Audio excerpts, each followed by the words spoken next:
दोस्तों नमस्कार। आज के इस वीडियो में बात करने वाला हूं, यदि आप किसी भी प्रकार के बिजनेस करते हैं तो आप अपनी बिजनेस के प्रोडक्ट एंड सर्विस को डिजिटल मार्केटिंग का यूज करके अभी जो भी आपकी सेलिंग है उस सेलिंग को कम से कम 4 गुना तक कैसे कर पाएंगे, ये स्ट्रेटजी के बारे में आज हम आपको बताने वाला हूं, वो भी अपने घर से काम करके डिजिटल मार्केटिंग का यूज करके।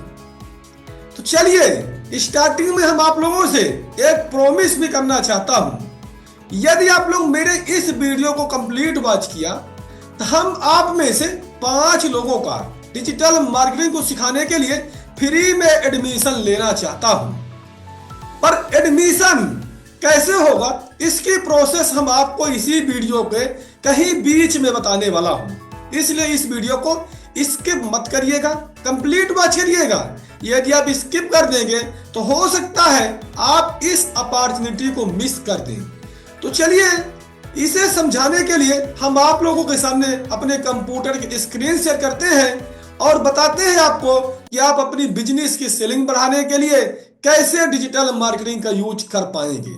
ओके, हम आपको दोस्तों ध्यान दीजिए, हम आपको 10 स्ट्रेटजी यहां बताने वाला हूं, वो 10 पावरफुल स्ट्रेटजी जिसे किसी भी बिजनेस में लागू करके उसकी सेल्स को बढ़ाया जा सकता है, उसके प्रॉफिट को बढ़ाया जा सकता है। पर सबसे पहले आपको सोचना यह है, समझना यह है कि आखिर आप जो डिजिटल मार्केटिंग का अपने बिजनेस में यूज करना चाहते हैं, क्यों यूज करना चाहते हैं, आप डिजिटल मार्केटिंग से क्या प्राप्त करना चाहते हैं, यानी आपका गोल्स क्या है। सबसे पहले आपको अपना गोल डिसाइड करना होता है। आप डिजिटल मार्केटिंग से अपने ब्रांड का अवेयरनेस बढ़ाना चाहते हैं या ट्रैफिक बढ़ाना चाहते हैं, आप चाहते हैं कि ज्यादा से ज्यादा लोग आपके ब्रांड के बारे में जानें, या आप लीड जनरेट करना चाहते हैं यानी क्वालिटी कस्टमर्स प्राप्त करना चाहते हैं, या फिर आप अपने प्रोडक्ट की सेल्स बढ़ाना चाहते हैं। हमारा कहने का मतलब यह है कि आप डिजिटल मार्केटिंग क्यों करना चाहते हैं, ये आपको डिफाइन करना पड़ेगा। समझ में आ गया? दूसरा चीज ध्यान दीजिए दोस्तों, सेकंड स्टेप ध्यान दीजिए, जब आप अपना गोल डिसाइड कर लेते हैं तो दूसरे स्टेप में आपको अपने ऑडियंस को समझना पड़ेगा।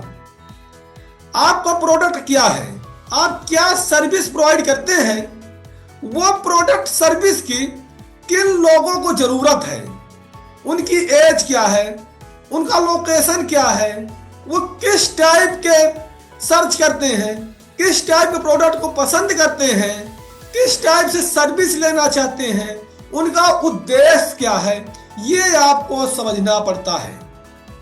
जब आप ये समझ लेते हैं कि आपकी ऑडियंस किस टाइप की है, यानी जो आपकी प्रोडक्ट सर्विस लेने वाली है वो ऑडियंस किस टाइप की है, उनकी एज क्या है, लोकेशन क्या है, क्या लाइक करते हैं, क्या डिसलाइक करते हैं, इसके बाद आपको तीसरी स्ट्रेटजी लगाना है कि आपको choose right social media platform.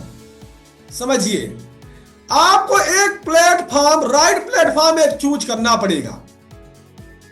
जब आप अपने ऑडियंस को आइडेंटिफाई कर लिया कि आपकी ऑडियंस किस टाइप की है, तो फिर आपको एक राइट प्लेटफॉर्म का यूज करना पड़ेगा, यानी खास तौर पे Facebook, Instagram, Twitter, YouTube, Google. यानी आपको समझना पड़ेगा कि आप जो प्रोडक्ट सेल कर रहे हैं उस प्रोडक्ट को किन लोगों को जरूरत है, वो लोग सबसे ज्यादा हैं कहां, किस प्लेटफॉर्म का यूज कर रहे हैं। एग्जाम्पल के लिए, यदि आप ऐसा आपको कोई प्रोडक्ट है कि आप लड़कियों के लिए सेल करते हैं, कुछ प्रोडक्ट आपके पास है, कुछ भी ऐसा आपका प्रोडक्ट हो सकता है, लहंगा हो गया, चुनरी हो गया, या जो भी आपका ऐसा प्रोडक्ट है जिसे आप सिर्फ महिलाओं के लिए यानी लड़कियों के लिए आप सेल करना चाहते हैं, तो आपके लिए बेस्ट प्लेटफॉर्म जो होगा वो इंस्टाग्राम होगा। मानिए यदि आपको कोई ऐसा प्रोडक्ट है जो लगभग 25 ईयर से लेकर के 55 ईयर 60 ईयर के लोगों के लिए है, तो फिर आपके लिए फेसबुक सबसे बेस्ट प्लेटफॉर्म होगा। यदि आपको कोई ऐसा प्रोडक्ट है जो राजनेताओं के लिए है, पॉलिटिशियन के लिए है, तो आपके लिए बेस्ट सबसे अच्छा जो प्लेटफॉर्म हो सकता है वो ट्विटर हो सकता है। इसी टाइप से यदि आपको कोई ऐसा प्रोडक्ट है जो प्रोफेशनल लोगों के लिए है, आप प्रोफेशनल लोगों के लिए प्रोडक्ट सेल करते हैं या सर्विस प्रोवाइड करते हैं, तो आपके लिए लिंक्डइन सबसे बेस्ट है। लिंक्डइन एक ऐसा सोशल मीडिया का प्लेटफॉर्म होता है दोस्तों, जहां पे दुनिया के सारे प्रोफेशनल लोग मौजूद होते हैं। समझ रहे हैं ना? तो यदि आप जानते हैं कि आपको प्रोडक्ट सर्विस प्रोफेशनल लोगों के लिए है, तो आपको लिंक्डइन का यूज करना चाहिए। समझ गए?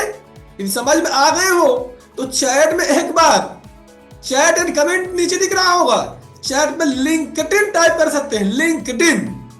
फिर चौथी स्ट्रेटेजी आपको लगाना है दोस्तों, ध्यान दीजिए। चौथी स्ट्रेटेजी आपको लगाना है, जब आप अपना ऑडियंस को डिफाइन कर लिया, आप अपना गोल सेटअप कर लिया, आपने अपना प्लेटफॉर्म सेटअप कर लिया कि आपकी ऑडियंस किस प्लेटफॉर्म में है, तो आपको एक प्रोफेशनल वेबसाइट बनाना है। जब सारी चीजें ये 3 स्टेप ऊपर के आप फॉलो कर लेते हैं, तो फिर आपको अपना एक वेबसाइट बनाना होता है। वेबसाइट क्यों? आप लोग कह सकते हैं कि सर वेबसाइट ही क्यों? बताना चाहता हूं, वेबसाइट इसलिए कि समझिए, जो भी आप प्रोडक्ट या एंड सर्विस सेल करते हैं, उस प्रोडक्ट एंड सर्विस को सेल करने के लिए, उसके बारे में ज्यादा से ज्यादा लोगों को बताने के लिए उसे आप लिस्ट कहां करेंगे? तो सबसे अच्छा प्लेटफॉर्म वेबसाइट है। जो भी आप प्रोडक्ट सर्विस सेल करते हो, उसे अपनी वेबसाइट में इन डिटेल्स उसे लिखेंगे, लिस्ट करेंगे अपने सारे प्रोडक्ट को, सारी सर्विसेज को। फिर जो आपने प्लेटफॉर्म चूज किया है, मानिए आपने फेसबुक का प्लेटफॉर्म आपने चूज किया है, आपने फेसबुक में आपने कंटिन्यू पोस्टिंग शुरू किया है, एडवर्टीजमेंट करना शुरू किया है, वहां से जो ऑडियंस आ रही है वो आपकी प्रोडक्ट को कहां प्राप्त करेगी, आपके सर्विस के बारे में कहां प्राप्त करेगी, उसके बारे में जानकारी कहां से डिसाइड करेगी। तो उसके लिए आपको एक वेबसाइट बनाना जरूरी होता है। समझ रहे हैं ना? अब वेबसाइट को बनाने के लिए क्या जरूरत पड़ती है? सिर्फ और सिर्फ डोमेन और होस्टिंग। समझिए, डोमेन होस्टिंग, डोमेन जो होता है आपकी वेबसाइट का नेम होता है। आप किसी भी नेम से बना सकते हैं, आप चाहे अपने बिजनेस के नाम से बनाएं या खुद के नेम से बनाएं, किसी भी नेम से आप अपनी वेबसाइट बना सकते हैं। आप में से कई लोगों ने नाम सुना होगा, Flipkart, Amazon, Meesho, Google, HDFC bank, ये जो सारे के सारे नाम होते हैं ना, ये डोमेन नेम ही होता है, यानी किसी न किसी के वेबसाइट का नेम ही होता है दोस्तों। समझ में आया?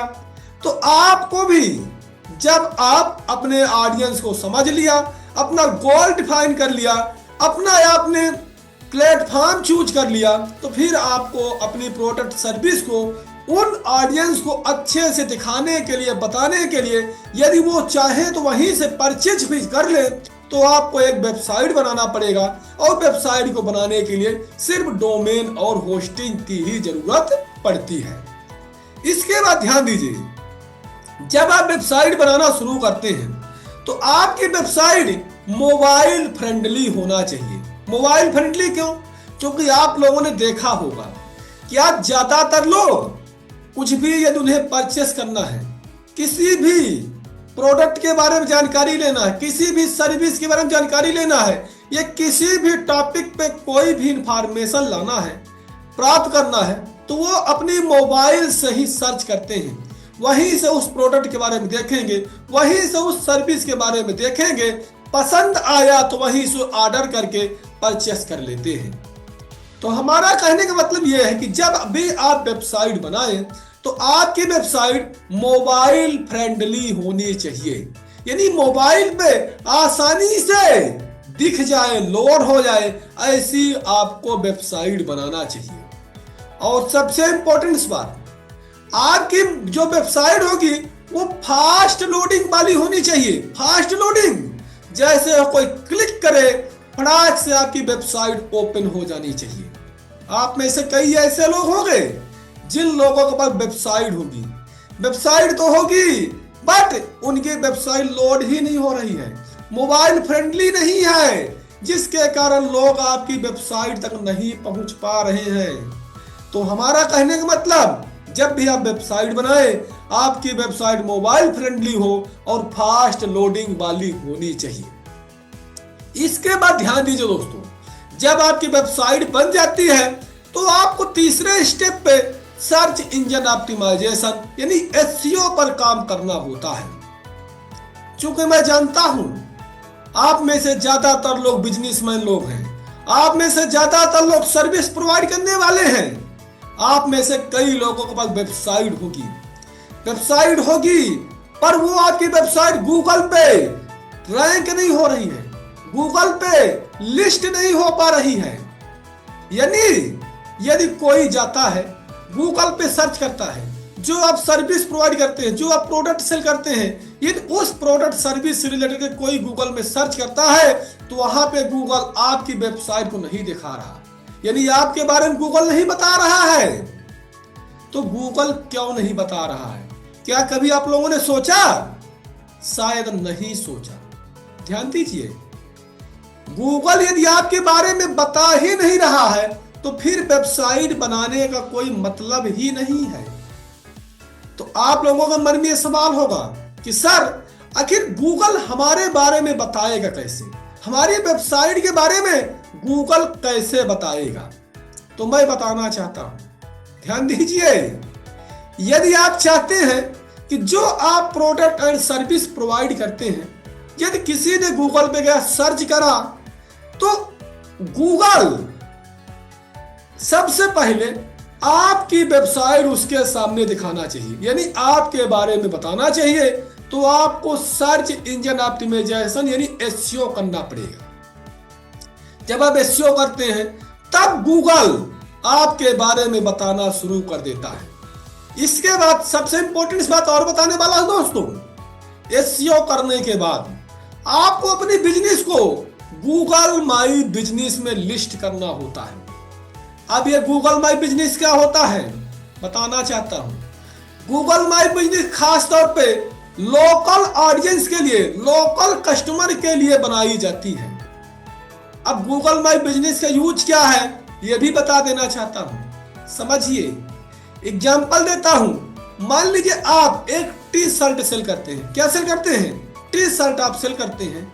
किसी ने गूगल पे गया, सर्च किया near me best T shirt shop. क्या सर्च किया उन्होंने गूगल पे गया, क्या सर्च किया? Near me best T shirt shop या टी शर्ट शॉप नियर मी।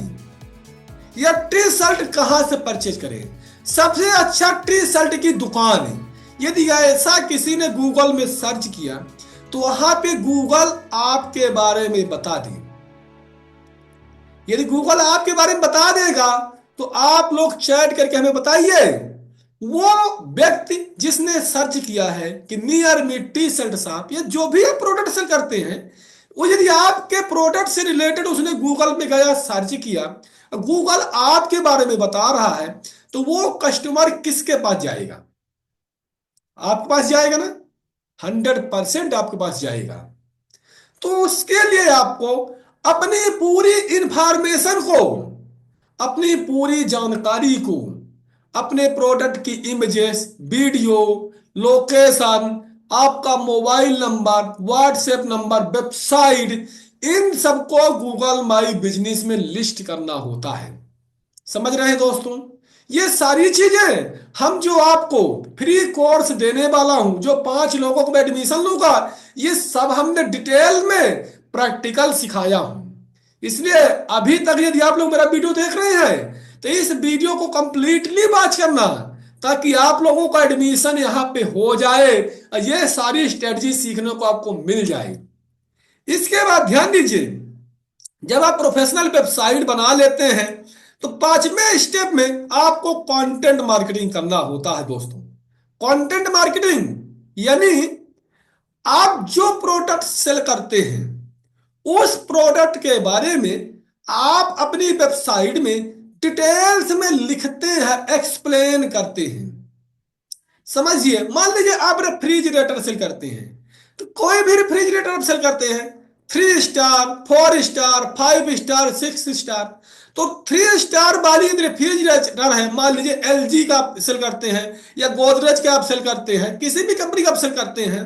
ये एलजी का सेल करते हैं, तो यदि किसी ने एलजी की 3 स्टार वाली रेफ्रिजरेटर परचेस करता है, तो उसकी क्या क्वालिटी है, कितने घंटे में वो ठंड कर देती है, कितने घंटे के बाद उसका टेम्परेचर हाई हो जाता है, लो हो जाता है, यानी सारी इंफॉर्मेशन आप अपनी वेबसाइट में अपने रेफ्रिजरेटर के बारे में देते हैं।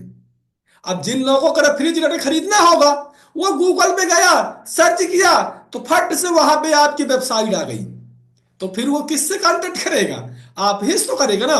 यानी हमारा कहने का मतलब है कि आपको कंटेंट बनाना पड़ेगा। कंटेंट यानी कंटेंट कई प्रकार के हो सकते हैं। टेस्ट कंटेंट, टेस्ट कंटेंट यानी जैसा हमने कहा कि आपको अपने रेफ्रिजरेटर की क्वालिटी के बारे में पूरा इन डिटेल्स वर्णन करना है। यानी आप जो भी सर्विस प्रोवाइड करते हैं, जो प्रोडक्ट सेल करते हैं, उसके बारे में डिटेल्स आप एक्सप्लेन करेंगे लिख करके अपनी वेबसाइट में। समझ रहे हैं ना? इसके बाद आप लोग वीडियो मार्केटिंग कर सकते हैं। वीडियो मार्केटिंग कैसे करेंगे? जैसे यूट्यूब हो गया, इंस्टाग्राम हो गया, आपका लिंक्डइन होगा, कोरा कोरा होगा, ट्विटर्स हो गया। इन जगह आप छोटे छोटे वीडियो रील्स बनाएंगे अपनी बिजनेस के लिए, अपने प्रोडक्ट के, और अपने बिजनेस के प्रोडक्ट के शॉर्ट वीडियो बना करके यहाँ आप अपलोड करके ज्यादा से ज्यादा लोगों को अवेयर कर सकते हैं, अपने बिजनेस के बारे में ज्यादा से ज्यादा लोगों को इंगेज कर सकते हैं दोस्तों। तो ये आप लोग समझ गए होंगे कि हमें कंटेंट मार्केटिंग क्यों करना चाहिए। इसके बाद छठवें स्टेप में आपको, छठवीं जो स्ट्रेटजी है, तो आपको ईमेल मार्केटिंग का यूज करना है। अब ईमेल मार्केटिंग का क्यों यूज करना है, मैं बताना चाहता हूं। ईमेल मार्केटिंग का यूज इसलिए किया जाता है, समझिए, जब आपका कस्टमर एक बार आपसे कोई भी सर्विस ले लिया, कोई भी प्रोडक्ट आपसे परचेस कर लिया, तो हर एक इंसान, हर एक बिजनेसमैन यह चाहता है कि जो जो प्रोडक्ट हम सेल करते हैं या जो जो सर्विस हम सेल करते हैं, वह कस्टमर आ करके बार बार हम ही से परचेस करे। चाहता है ना? यदि आप भी कोई प्रोडक्ट सर्विस सेल करते हैं, तो आप भी यही चाहते होंगे। तो ये होगा कैसे? इसके लिए आपको ईमेल मार्केटिंग करना पड़ेगा। समझ रहे हैं ना? ईमेल मार्केटिंग करने से क्या लाभ होता है? ईमेल मार्केटिंग करने से लाभ ये होता है, मानिए यदि आपका कस्टमर आपसे प्रोडक्ट लेकर घर चला गया, आपने उसे एक वेलकम मैसेज दे दिया, thank you for purchasing my shop, यानी मेरे हिसाब से आपने परचेज किया, इसलिए मैं आपको थैंक यू बोलना चाहता हूं। आपने ऐसा उसे एक मेल भेज दिया। फिर 2-4 दिन बाद आपका कोई नया प्रोडक्ट है, आप उस प्रोडक्ट के बारे में उसे भेजा कि मेरे पास ये प्रोडक्ट नया आ चुका है, इसमें हम 10% का अभी डिस्काउंट लगाए हैं। समझिए, यदि आप 10 प्रोडक्ट सेल करते हैं, मान लीजिए आपके पास कोई कपड़े की शॉप है, साड़ियां सेल करते हैं, शर्ट सेल करते हैं, पैंट सेल करते हैं, बच्चों का किड्स वियर सेल करते हैं। मान लीजिए यदि बच्चों के लिए किड्स वियर सेल करते हैं, छोटे छोटे कपड़े सेल करते हैं, कोई कपड़ा आपके पास आया, नया आया, आप जो आपके पुराने कस्टमर थे, आपने उन्हें क्या कर दिया, एक मेल कर दिया कि मेरे पास एक कपड़े की नई वैरायटी है, वो भी बच्चों के लिए, उसमें मैं सभी वैरायटी में इस समय 10% का स्पेशल ऑफर रखा हूं।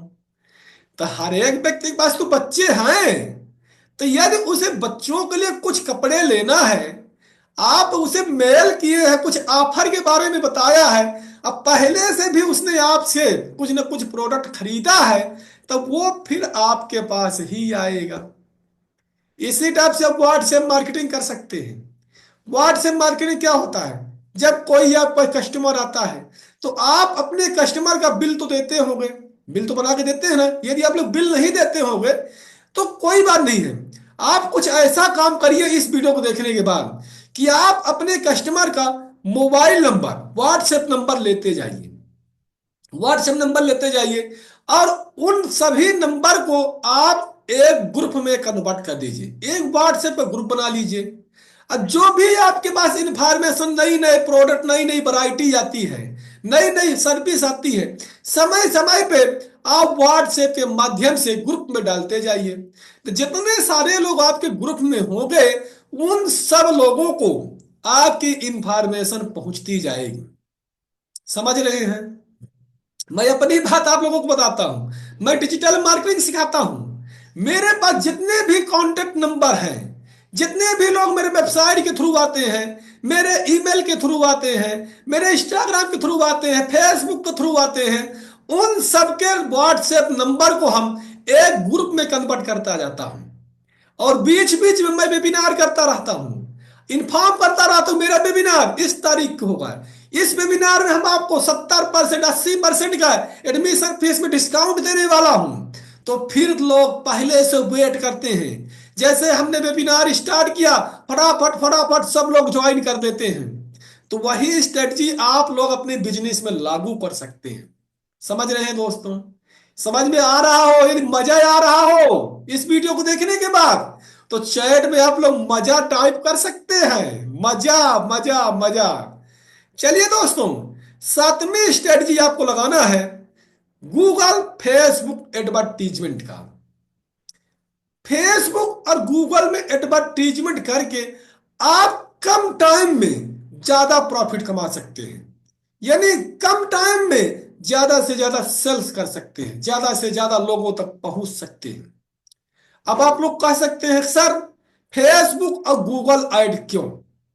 तो मैं बताना चाहता हूं फेसबुक और गूगल ऐड क्यों। फेसबुक और गूगल ऐड इसलिए दोस्तों कि समझिए, फेसबुक और गूगल ऐड इतना पावरफुल टूल्स होता है। यदि आप यहां पे एडवर्टीजमेंट करते हैं तो आपको रिजल्ट मिलना 1 घंटे के अंदर स्टार्ट हो जाता है।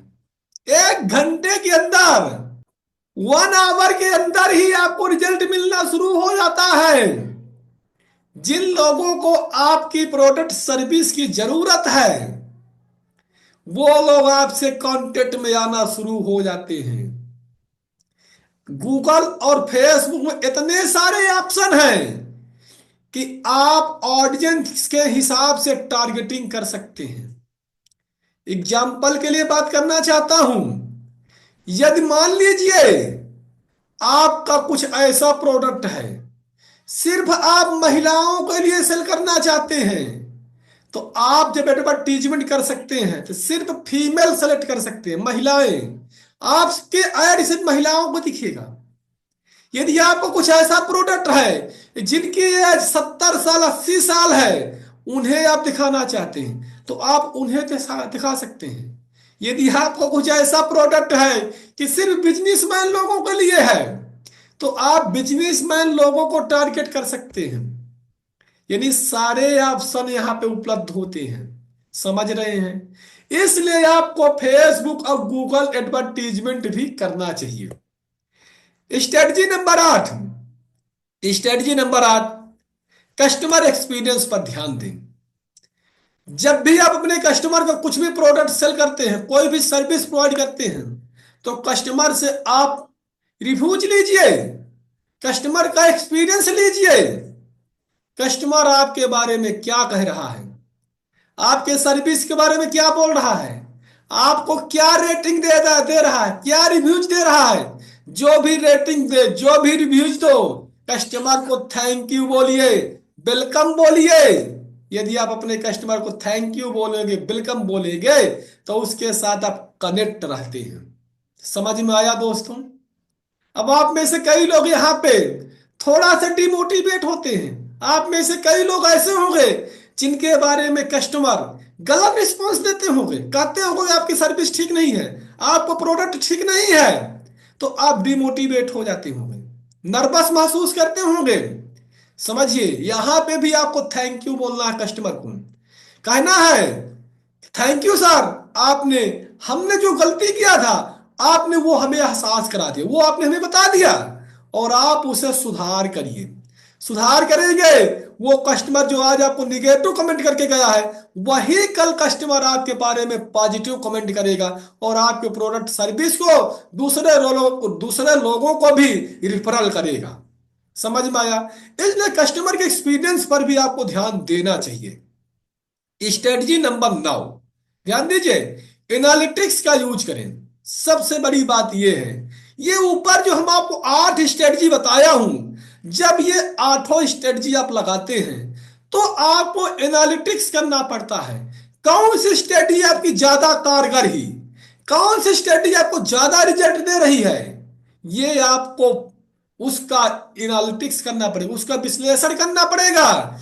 जो स्ट्रेटजी अच्छा परफॉर्मेंस कर रही है उस स्ट्रेटजी को आप कंटिन्यू आगे बढ़ाएंगे और कंटिन्यू इनकम बढ़ाएंगे, अपनी सेल्स को बढ़ाएंगे, अपने लिए नए नए कस्टमर बनाएंगे। ये कंटिन्यू फिर चलता रहता है। समझ रहे हैं? एनालिटिक्स करने के लिए कई टूल्स हैं, Google analytics, Facebook inside analytics, और भी कई एनालिटिक्स हैं जिनकी मदद से आप अपनी बिजनेस को एनालिटिक्स कर सकते हैं, अपने परफॉर्मेंस को एनालिटिक्स कर सकते हैं दोस्तों। इसके बाद 10वां स्टेप ध्यान देना है, कंसिस्टेंसी। समझिए, सबसे बड़ी बात होती है कंसिस्टेंसी। जो भी आप काम करते हैं, जैसे हमने अब आपको यहाँ पर 9 स्ट्रेटजी बता चुका हूं, इनमें से किसी भी स्ट्रेटजी को जब आपने एनालिटिक्स करके फाइनल किया स्ट्रेटजी हमारी 100% कारगर हो रही है, तो कंटिन्यू उसी में आपको काम करना है और उसी को और सुधार करने के लिए नई नई चीजें सीखते रहना है। चूंकि डिजिटल मार्केटिंग एक डायनामिक क्षेत्र है दोस्तों, यहाँ पे समय समय पे नए नए अपडेट आते रहते हैं, नए नए ट्रेंड आते रहते हैं, नए नए टूल्स आते रहते हैं, कई एआई टूल्स आते रहते हैं। आपको नई नई ट्रेंड से सीखना है, नई नई ट्रेंड से अपने आप को अपग्रेडेड रखना है, अपने आप को अपडेट करना है।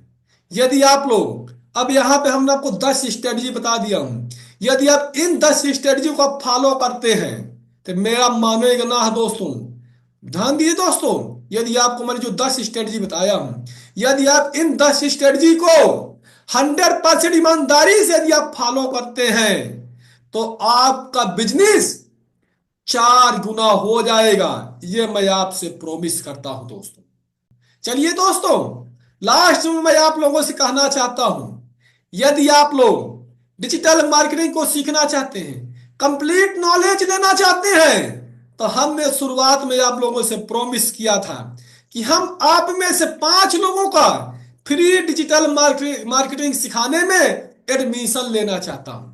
यदि आप फ्री डिजिटल मार्केटिंग को सीखने के लिए मेरे साथ जुड़ना चाहते हैं, मेरे साथ एडमिशन लेना चाहते हैं, तो हमारे सपोर्ट टीम ने कमेंट में और जहां पे ये वीडियो देख रहे हैं उसके डिस्क्रिप्शन में आप चेक करिए, मेरे साथ जुड़ने के लिए व्हाट्सएप ग्रुप की लिंक, टेलीग्राम ग्रुप की लिंक, इंस्टाग्राम ग्रुप की लिंक, फेसबुक, हमारी वेबसाइट, ये सारी लिंक वहां पे रखी गई है। वहां पे जाइए, हमें फॉलो करिए।